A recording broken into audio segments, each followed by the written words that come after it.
दोस्तों, engineering students की सबसे बड़ी प्रॉब्लम क्या होती है? कभी सोचा है? हाँ, सोचा तो होगा। जी हाँ, सही सोच रहे हो आप। मैं बात कर रहा हूं इंजीनियरिंग मैथमेटिक्स की। मुझसे कई सारे बच्चे कहते हैं कि सर, मैथ्स समझ में ही नहीं आता। सर, मैथ्स बहुत टफ होता है, मैथ्स बहुत डिफिकल्ट जाता है, कैसे करें?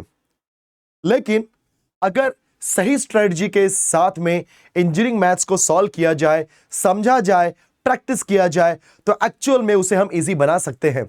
तो दोस्तों, मैं बात करने वाला हूं इस वीडियो के अंदर कुछ ऐसी बेस्ट स्ट्रेटजीज के बारे में जिसकी वजह से आप मैथ्स में अच्छे मार्क्स ला भी सकते हैं और साथ ही साथ सारे के सारे कॉन्सेप्ट क्लियर भी कर सकते हैं। वो सारी जो स्ट्रेटजीज हैं, वो कैसी स्ट्रेटजीज हैं, एक एक करके मैं डिस्कस करने वाला हूं। यस, सबसे पहली स्ट्रेटजी है यहां पे बच्चों, क्लियर द कॉन्सेप्ट।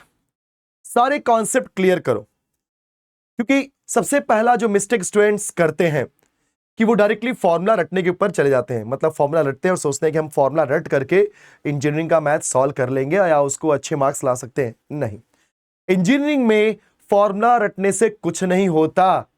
पहले आपको कॉन्सेप्ट को समझना होता है, क्योंकि कॉन्सेप्ट को समझना सबसे ज्यादा इंपॉर्टेंट होता है बच्चों। जैसे मैं छोटा सा एग्जांपल लेता हूं।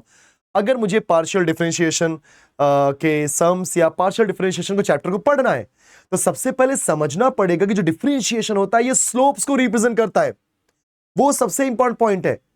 उसका एप्लीकेशन क्या है, रियल लाइफ में कैसे यूज होता है बच्चों, वो चीजें जानना बहुत जरूरी होता है। तो सबसे पहले जो फर्स्ट स्टेप होता है, इट इज व्हाट, कि पूरे के पूरे अपने कॉन्सेप्ट को क्लियर करो। फॉर्मूला रटने के ऊपर मत भागो। दूसरा जो हमारा स्ट्रेटजी होता है students, it is what, daily practice सबसे जरूरी है। बिकॉज मैथ्स एक ऐसा सब्जेक्ट होता है जिसमें प्रैक्टिस ही सक्सेस का सीक्रेट होता है। डेली आपको 10 से 15 क्वेश्चन प्रैक्टिस करने, डेली, एवरीडे आपको मिनिमम 10 से 15 क्वेश्चन सॉल्व करने ही है, प्रैक्टिस करनी है। एंड तो धीरे धीरे अगर आप ऐसा करते हैं तो धीरे धीरे आपका कॉन्फिडेंस लेवल बढ़ने लगेगा। तो करना कैसे है इस चीज को? सबसे पहले आप इजी क्वेश्चन को सॉल्व करो। डायरेक्टली टफ क्वेश्चन के पीछे मत भागोगे, नहीं पहले टफ ही सॉल्व कर लेते हैं। नो, पहले आप क्या करो बच्चों, इजी क्वेश्चन को सॉल्व करो। उसके बाद मीडियम जो क्वेश्चन होता है उनको सॉल्व करो।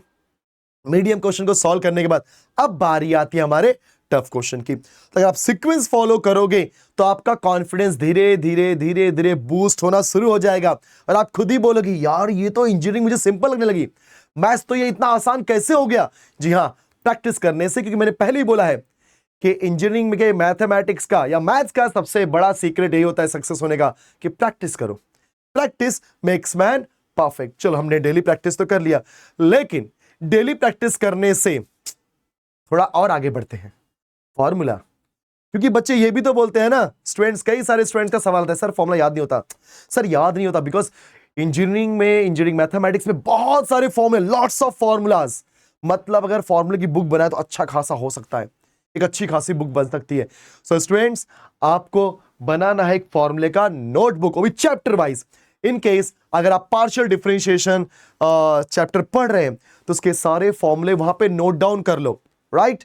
क्योंकि मैंने पहले ही बोला, इंजीनियरिंग में बहुत सारे फॉर्मूले होते हैं। आपने फॉर्मूले नोट डाउन कर लिया, और नोट डाउन करना ही इंपॉर्टेंट नहीं है। ऑब्वियस सी बात, जब आप नोट डाउन करते हो तो फॉर्मूले को आप गो थ्रू तो कर ही रहे हो, लेकिन एवरीडे 5 मिनट सारे के सारे फॉर्मूले आपको रिवाइज करने। रिवाइज इन सेंस रटना नहीं है। Revise it is not like रटना कि सर रटना करते, नहीं, रटना नहीं है आपको। एवरीडे 5 मिनट्स आपको फॉर्मूले रिवाइज करने हैं।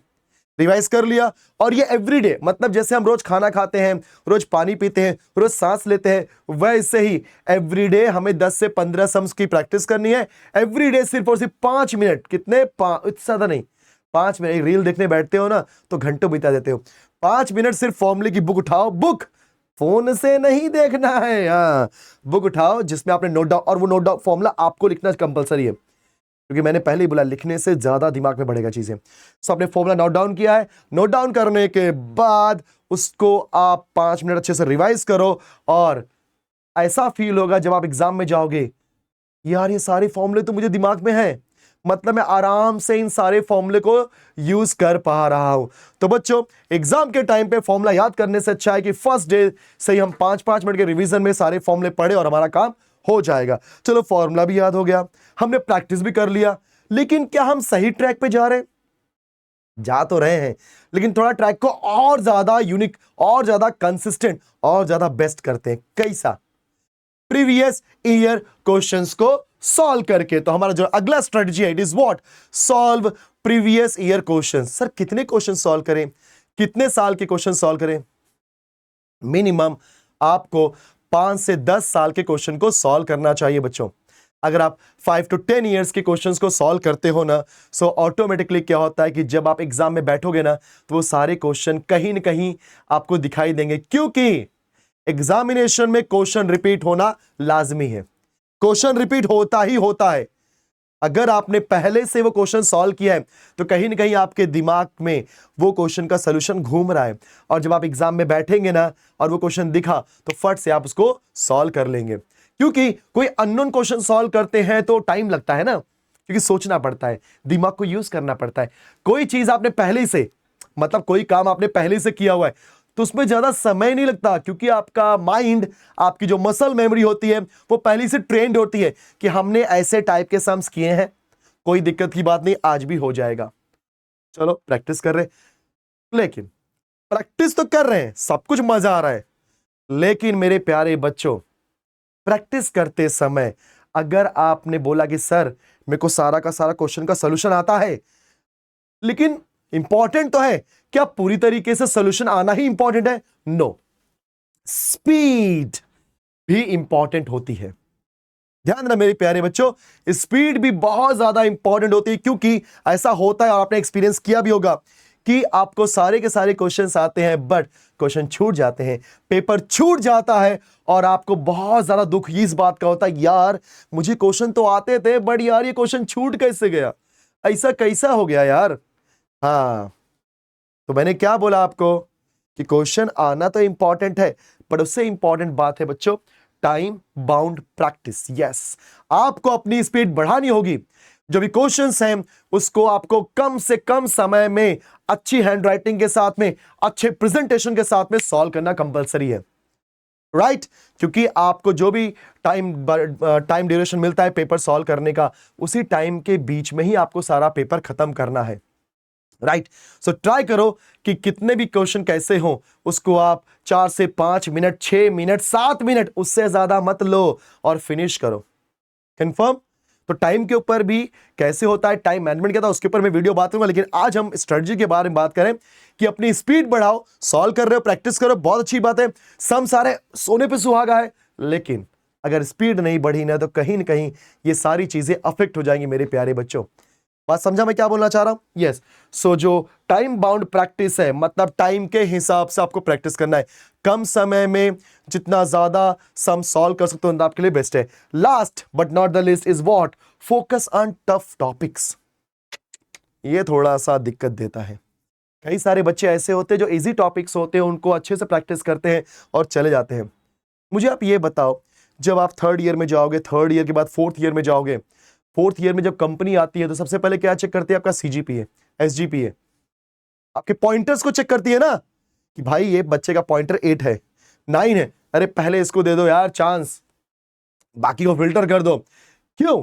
क्योंकि कंपनी का सबसे बड़ा हेडेक ये होता है कि अगर किसी कॉलेज में जाती है तो 200 से 300 बच्चे मिलते हैं, और वो 200 से 300 बच्चों का इंटरव्यू नहीं लेना चाहती भाई। वो पहले क्या चेक करना चाहती है कि बंदा मेरे कंपनी में आने के लायक है कि नहीं। क्या वो 5 पॉइंटर वाला बच्चा है, क्या वो 6 पॉइंटर वाला बच्चा है, क्या वो 8 और 9 पॉइंटर वाला बच्चा है? ये ले ले 8 और 9, 8 और 9 वाला पॉइंटर ले ले, बिकॉज 8 और 9 पॉइंटर्स रहेगा तो क्या होगा, उसको समझ में आ जाता है कि हाँ इस बच्चे ने इंजीनियरिंग में पढ़ाई की है। अब पॉइंटर्स को बूस्ट करने के लिए, क्योंकि ऐसे बहुत सारे सब्जेक्ट्स होते हैं जो आपको परेशान करते हैं, लेकिन मैथ्स भले डिफिकल्ट है, बट जो स्ट्रेटजी बता रहा हूं, स्ट्रेटजी से आप इसमें एक अच्छा मार्क्स स्कोर कर सकते हो, और इसमें अच्छा मार्क्स होने की वजह से ओवरऑल पॉइंटर आपका इंक्रीज हो जाता है। बात समझ में आ रही है? तो इनडायरेक्टली सारी एक दूसरे से चीजें कनेक्टेड है मेरे प्यारे बच्चों। सो जो मैं बात कर रहा हूं फोकस ऑन टफ टॉपिक, मतलब आपको टफ टॉपिक को भी प्रैक्टिस करना है। जैसे मैं कुछ टॉपिक्स के एग्जांपल लेता हूं, जैसे मैंने बोल दिया Fourier series, Fourier transform, Laplace transform, vector calculus, then differential equations, integrations, multiple integrations, ये ऐसे टॉपिक्स होते हैं जो बच्चे इनको अवॉइड करने की कोशिश करते हैं, यार थोड़ा दूर रहो इनसे, इनके पास मत जाओ क्योंकि ये दिमाग की वाट लगा देते हैं। राइट? नहीं, आपको किसी भी चीज से भागने की जरूरत नहीं है। कहीं न कहीं ये सारी चीजें आपको मिलेंगी ही मिलेंगी, और जब मिलेंगी तो फिर क्या करोगे? यार अभी पढ़ के खत्म करते हैं ना। राइट?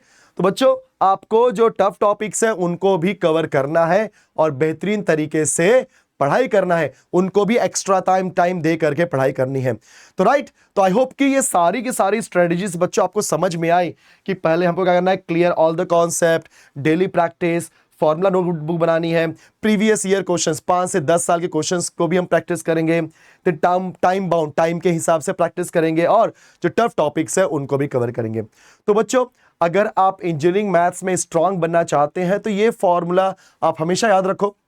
अगर आप इस स्ट्रेटजी के साथ, इस फॉर्मूला के साथ चलते हो तो कभी भी आप मतलब इंजीनियरिंग में तो वीक हो ही नहीं सकते, कभी नहीं, इम्पॉसिबल है।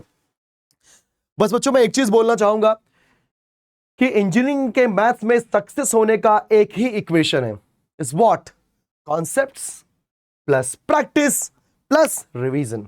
यस, कॉन्सेप्ट, सीपीआर, सीपीआर याद है ना? अगर किसी को प्रॉब्लम होता है हम क्या देते हैं? सीपीआर देते हैं ना। सीपीआर पे स्लो, ये वर्ड सुना होगा जो मेडिकल वाले बच्चे, सीपीआर। तो सीपीआर याद रखना है। सीपीआर आपको रिवाइव करेगा, आपको एनर्जी देगा, आपको ताकत देगा, आपको सक्सेस देगा। तो बोलो सी फॉर, जी हां, concepts, P for practice, R for revision is equal to success in engineering mathematics. So बच्चों, अगर आपको ये वीडियो हेल्पफुल लगी है तो फटाफट वीडियो को लाइक कर दो एंड चैनल को सब्सक्राइब कर दो। इसी तरीके के और भी जो इंफॉर्मेटिव वीडियोस हैं इसके साथ मिलेंगे हम किसी और सेशन के अंदर। तब तक के लिए bye bye students, all the best.